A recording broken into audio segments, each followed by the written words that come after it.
Hello, everyone. It's Cassandra Williamson with the Transgender and Diverse Veterans of America Action Group and the Cassandra Williamson Show. Welcome to Thursday, and I think what is today's date anyway? December 14th. And we're going to look into Project 2025 at this time in chapter 15 and 17. We'll look into that, and we'll roll the intro.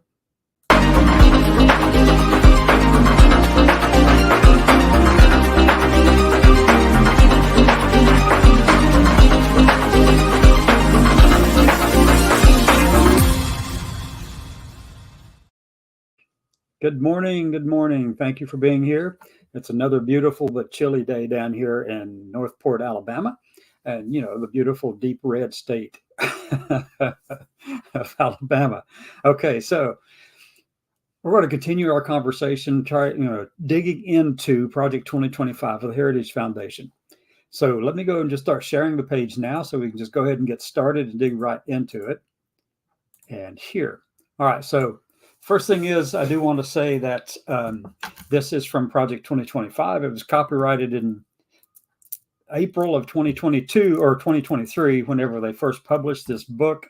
That's called, let me go right over here to show you, Mandate for Leadership, The Conservative Promise, 2025, forward by Dr. Kevin Roberts, PhD, Early American History, edited by Paul Dans and Stephen Groves.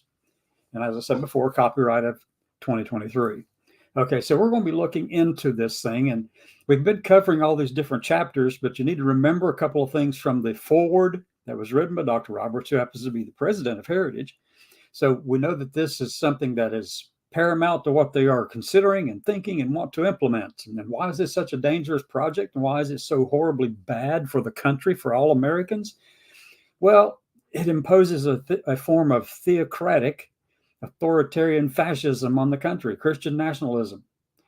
And if you don't believe it, go look up what it means to be a fascist. Lawrence Britt wrote something in 2003 that actually gives you 14 points to consider. And you can look at those and decide, does this organization actually fit these parameters, those 14 points? And yeah, surprisingly, not unsurprisingly, actually, they do, all of them.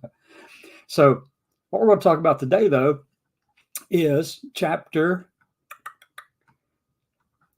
15 and 17.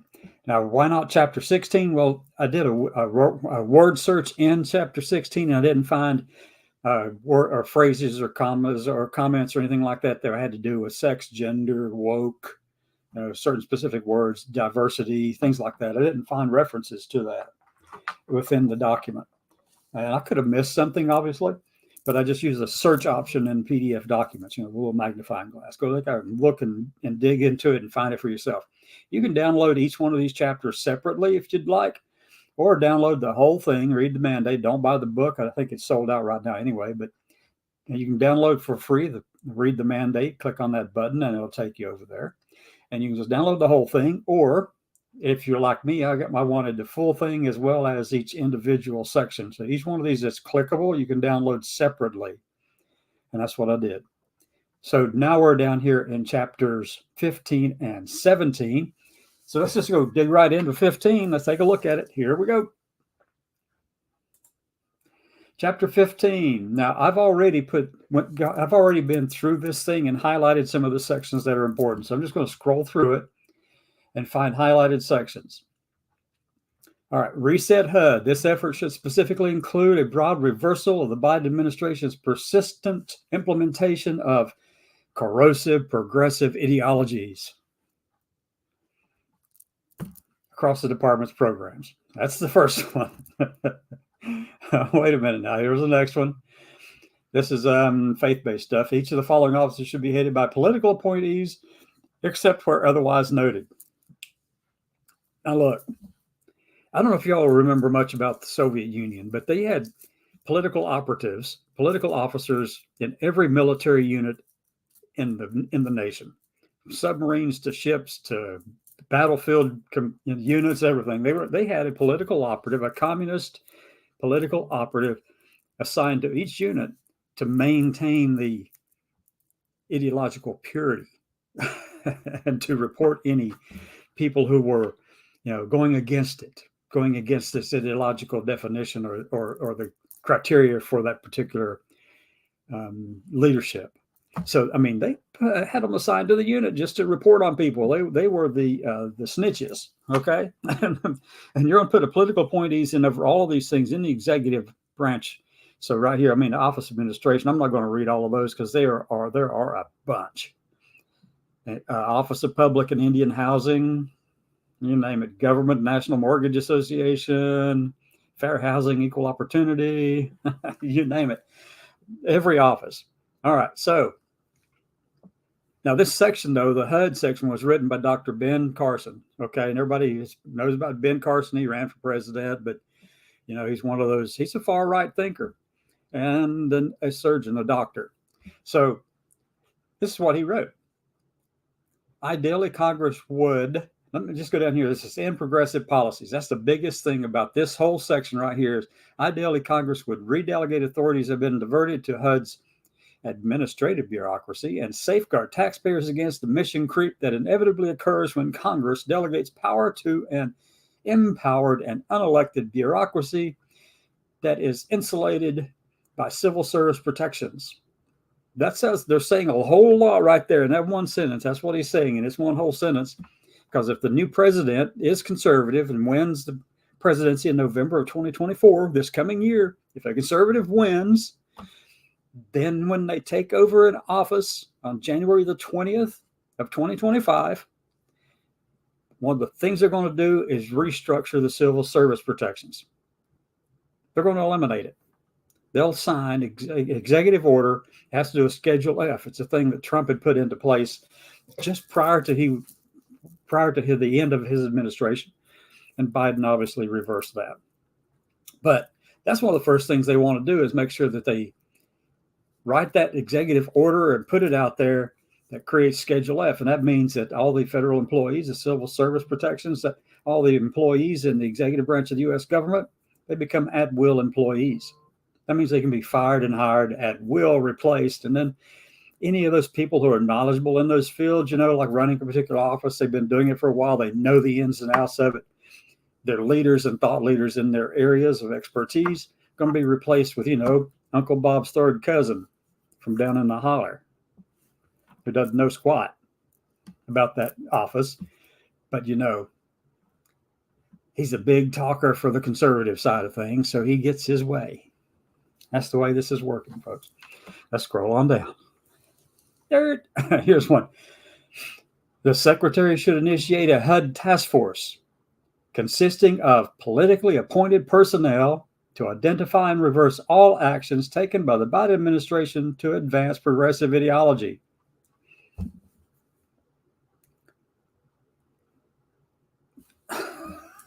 Goodness, y'all. Repeal the affirmatively furthering fair housing regulation reinstituted under the Biden administration and any other uses of special purpose credit authorities to further equity. We don't want anybody to be able to be treated fairly out there on an equitable basis, do we? We don't want that. No. Obviously. Scroll on down. Uh-oh. So we're down to the end of this one. This one went through pretty quickly, okay, because HUD just has limited authority anyway in a lot of different areas. So anyway, that covers chapter 15. All right, now let's drop out. It's going to say that, and I'm going to go to chapter 17. Now, why didn't I cover 16? Well, as I said at the top of this show, when I did a word search within that chapter, I didn't find the things that were related to things like sex, sexual orientation, gender identity, you know, abortion or social or faith or woke or LGBT. I didn't find references to those words or diverse, things like that. When I went through it and I did that little search and didn't find anything in chapter 16. Chapter 17, however, is a different story. This is the chapter on Department of Justice, edited by Gene Hamilton. Okay. Let's scroll down through here. Let's see what we can run into. Dun, dun, dun, dun, dun, dun, dun, dun, dun. Whoops. What did I see right there? Oh, no. Let me just scroll quickly because there's quite a bit in here, but I think there it is. Okay. where warranted and proper under federal law, initiate legal action against local officials, including district attorneys who deny American citizens the equal protection of the laws by refusing to prosecute criminal offenses in their jurisdictions. This holds true particularly for jurisdictions that refuse to enforce the law against criminals based on the left's favored defining characteristics of the would-be offender: race, so-called gender identity, sexual orientation, etc., or other political considerations such as immigration status. Okay, you heard it here. That's what they want to do. Let's scroll on down. Keep looking for the yellow box or the pink ones, which are one I set up in your next. I don't know. It just takes a moment to scroll through. Okay, here. And this is the section: pursuing equal protection for all Americans by vigorously enforcing applicable federal civil rights laws in government, education, and the private sector. But obviously, civil rights doesn't apply to any minority populations which they do not like. And no matter how much you say you're going to enforce the federal civil rights laws, well, they're not going to. No, they're going to strip out all the things they don't like and then just say this is all it applies to. But they want the right to discriminate. They've actually made that very clear in other chapters that we've read, like yesterday. Even though numerous federal laws prohibit discrimination based on notable, immutable characteristics such as race and sex, the Biden administration, through the DOJ, Civil Rights Division, and other federal entities, has enshrined affirmative discrimination in all aspects of its operations under the guise of equity. Okay. Federal agencies and their components have established so-called diversity, equity, inclusion offices that have become the vehicles for this unlawful discrimination. Just all you can do is just shake your head at the ignorance of these comments. And all departments and agencies have created equity plans to carry out these invidious schemes. Oh, wow. To reverse this trend, the next conservative administration should jump down. Ensure that the DOJ spearheads an initiative demonstrating the federal government's commitment to non-discrimination. Now, look, that sounds all really cool, doesn't it? Except that they want the right to discriminate against all those people in the LGBTQ plus community. As stated in previous chapters, really, folks, how hypocritical do you think that these people are? Well, they don't care. None of this is based on any kind of relevant science whatsoever. All of their thinking and all that. They like to throw out all this data and this crap out there to make it sound like it's science, but it's pseudoscience. But their real motivation is Christian nationalism. Period. Across the line. That's what it is. Just ask Mike Johnson, Speaker of the House. The department should also lead a whole of government recommitment to non-discrimination. Can anybody just say bullshit right there? They don't mean that. They only mean it as long as the word discrimination applies to certain characteristics that they happen to agree with. And should be working with all other federal agencies, boards, and commissions to ensure that they are both complying with constitutional legal requirements and using their authorities and funding to prevent discrimination not only internally, but also at the state, local, and private sector levels. This will require particularly close coordination with several key agencies, including such obvious candidates as Equal Employment Opportunity Commission. Wonder why they threw that one out there first. Yeah, because, they're supposed to protect everybody, even including those who are in the gender community or the various different gender identity communities or things like that, or sexual orientation communities. The Departments of Defense, Education, Housing, and Urban Development, and the Securities and Exchange Commission will also require enforcing contractual requirements that prohibit discrimination on federal contractors. Okay, and then the next big one. Reorganize and refocus the DOJ Civil Rights Division to serve as the vanguard for this return to lawfulness.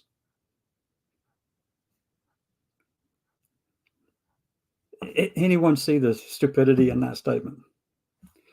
The Attorney General and other DOJ political leadership.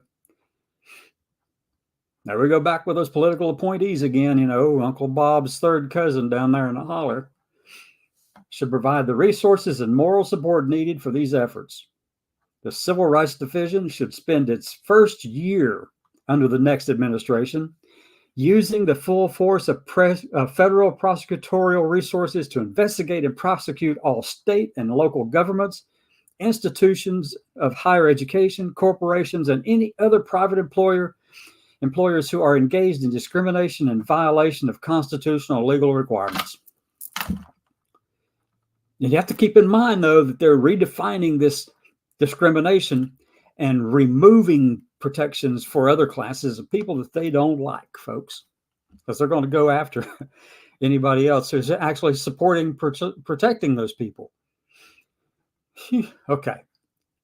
And this one now is particularly egregious.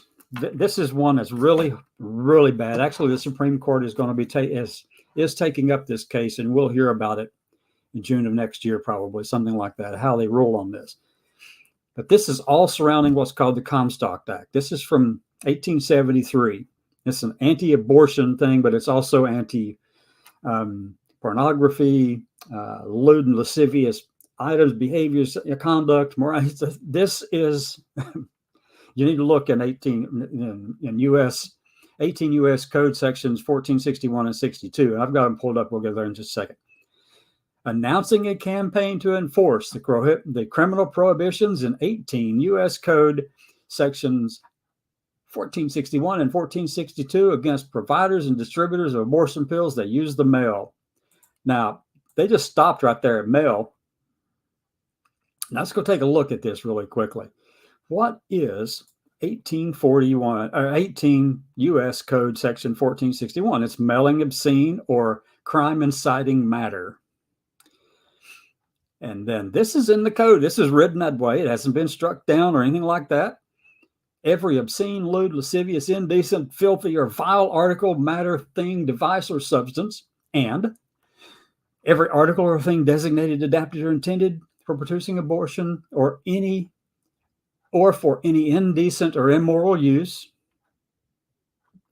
Every article, instrument, substance, drug, medicine, or thing that is advertised or described in a manner calculated to lead another to use or apply it for producing abortion or for any indecent or immoral purpose. Every written or printed card, letter, circular, book, pamphlet, advertisement, or notice of any kind giving information, directly or indirectly, where or how or from whom or by what means any such mentioned matters, articles, or things may be obtained or made, or where or by whom or any activity kind for the procuring and producing of abortion will be done or performed, or how. So in other words, they're stopping this law. This is an act that was actually passed by Congress in 1873. Okay. And it covers every darn thing, but this is just the mailing part of it. The mailing part of it, folks. And that takes care of pharmacies that are sending you stuff like, condoms or abortion pills or anything like that, morning after pills, anything like that. It covers everything, mailing these things to you. But they actually cover anything that they want to define as being for the purpose of indecent or immoral use. Not defined in here at all, but widely. It covers a whole wide list of things that are by no means any of those things, immoral or indecent. Okay. But this is just 1461. Now let's just go over and look at 1462. This one talks about the importation or transportation. So now this part of the Comstock Act actually prevents the transportation by any means of any of these things to be distributed, say, like at a pharmacy.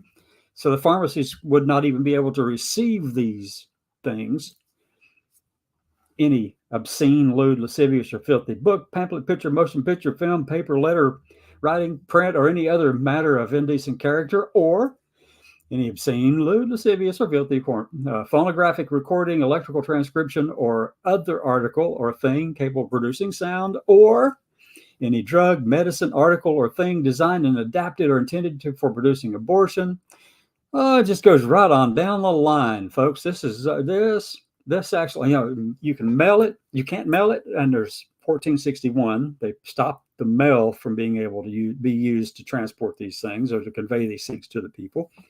And here we're talking about transportation.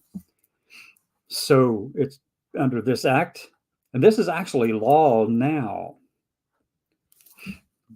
This would stop suppliers from providing these resources of any kind, whatever it might be, to distributors locally. Okay. Federal law, let me put it right here. Federal law prohibits mailing every article, instrument, substance, drug, medicine, or thing that is advertised or described in a manner calculated to lead another to use or apply it for producing abortion. But these two acts, the 1461 and 62, go way beyond just talking about abortion. It covers everything else out there that, Christian nationalists don't like. Everything. Following the Supreme Court's decision in Dobbs, there is now no federal prohibition on enforcement of this statute. The Department of Justice in the next conservative administration should therefore announce its intent to enforce federal law against providers and distributors of such pills.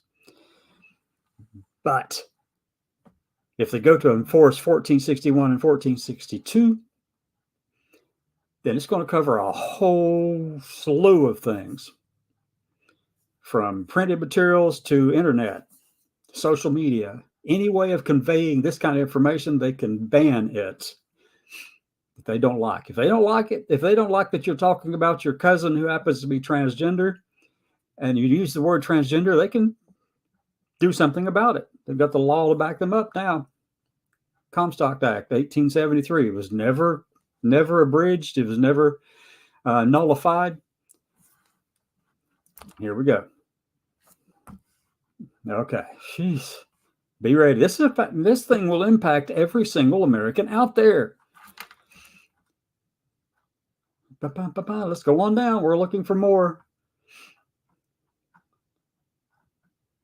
Keep scrolling. Bear with me as we scroll down the page. I think that was probably one of the bigger things up there at the top I just read. All right. Now we're going to talk about the hiring practices in DOJ. Undertake a comprehensive review of DOJ hiring practices. All hiring committees associated with hiring for career positions across the department should be assessed for impartiality to ensure that individuals are hired based on merit, aptitude, and legal skill, and not based on association with or membership in certain ideologically aligned groups, or based on illegal considerations such as race, religion, or sex. That's all fine and good, except that their way of applying this thing is from their perspective as theocratic, authoritarian, fascist, Christian nationalists. That's just the way it is for them. And that is it, folks. That's the bottom of the line for that one. All right, so we've now covered up through chapter 17. I'm not going to go into any of the other chapters at this point in time, but we'll tell you come back this evening, and we'll jump into some other chapters and look at it some more, because I want everybody to know just how horrible this stuff is out here, and that it's going to impact every American in the country. If we allow a conservative person to win the election in November of 2024, and they take over in January of 2025, then this will be on top of mind for that next conservative leader. Because Heritage Foundation has that kind of pull and that kind of reputation. They've had it for 50 years. And they first started doing this in 1980, by the way, with President Reagan. After he won in 1980 and took over in 1981, they handed off their first version of the mandate for leadership. And they were able to get 2/3 of it accomplished then. The one they've got for 2025 makes that one look like a kindergarten play. Makes that first one look like that. This Project 2025 is beautifully designed, well thought out, very detailed, with all the planning and structure that it needs. It is very specific. This is an action plan. This policy statement, this long thing is 920 pages long. This is an action statement. It has actionable things that can be done immediately when somebody steps into those offices. So let me go back to the front page here so I can see where we are. 5 comments up here, Junia, the DAA. Okay. Oh, Angela, you were asking about this. Okay. The NDAA are surgeries in or out of the revised version. They're still in. They're still in there, covered and protected in the NDAA, the new one that just passed out of the House this morning. It's one of the reasons that the Freedom Caucus people over in the House are all upset about the biggest thing that actually was covered, that actually made it through both sides and actually was accepted by both sides, was that on military bases, posts and all that, they could not fly things like the pride flag and any flag that was not authorized. So if the new administration authorizes these flags and makes them approved flags, then they can be flown. But any unapproved flags can't be flown. And that's the biggest thing that actually made it through the conference committee. Most other things in there that the House wanted, the Senate did not want. And so they were conferred out. They were conveyed out of the thing. Because I looked at it last night and checked into it just to see. But what I saw this morning was that, it had made it out of the House. And the biggest thing was about the flags, approved flags flying on military posts. There was another topic in there that was covered, but it had nothing to do with our medical care or healthcare. It had to do with drag shows on bases.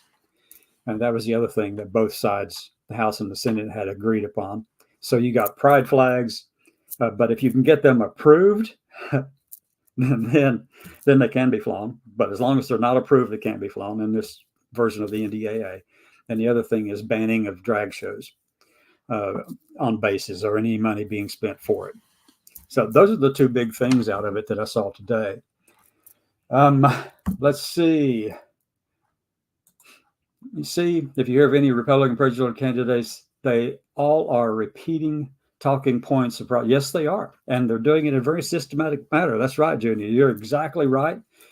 I've been telling people that for the past 3 or 4 months now, that what we're seeing around the country is this concerted effort led by this playbook that comes out of Project 2025. And you see talking points just coming right along. And every one of them are doing it. And if you hear one of these conservative people out there running for president, if you hear them saying, no, I don't want to do all that, well, believe me, when they get in office, they will do it. That's their goal. This is theocratic, authoritarian, fascist, Christian nationalism applied from the federal government down. Wait a minute here. Nikki Haley, Meatball Ron, and Vivek Ramaswamy all repeat Heritage Foundation talking points. Yes, they do. Let me see.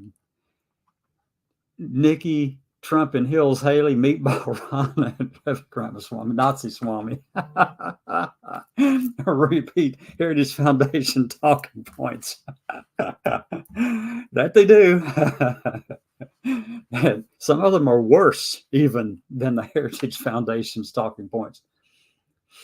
Let me see. What no one is saying is that the Religious Freedom Act that Trump signed is the catalyst for the actions described in the Heritage Foundation manifesto and the catalyst for taking away abortion. Oh, that's a large part of it. That's for sure. They're going to hide all of their discrimination and discriminatory beliefs and thoughts all behind religious freedom. For sure. Can we now press for the VA director to move the plan for surgeries off his desk? Yeah, absolutely, Angela, absolutely. As a matter of fact, I really want to go stand up there in front of their building. I know that some people are saying that has no impact, but I'm going to tell you that if you can get the media out there, like you and I have spoken about before, get the media out there with you, plan for these kind of things, get a crowd out there, it'll raise a stink over it.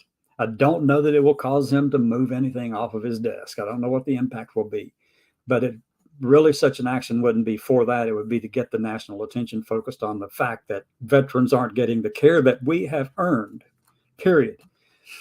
and then doing the same kind of thing in front of a Heritage Foundation, sometime mid next year, late April, May, something like that. I think you and I spoke about that yesterday. So yes, absolutely.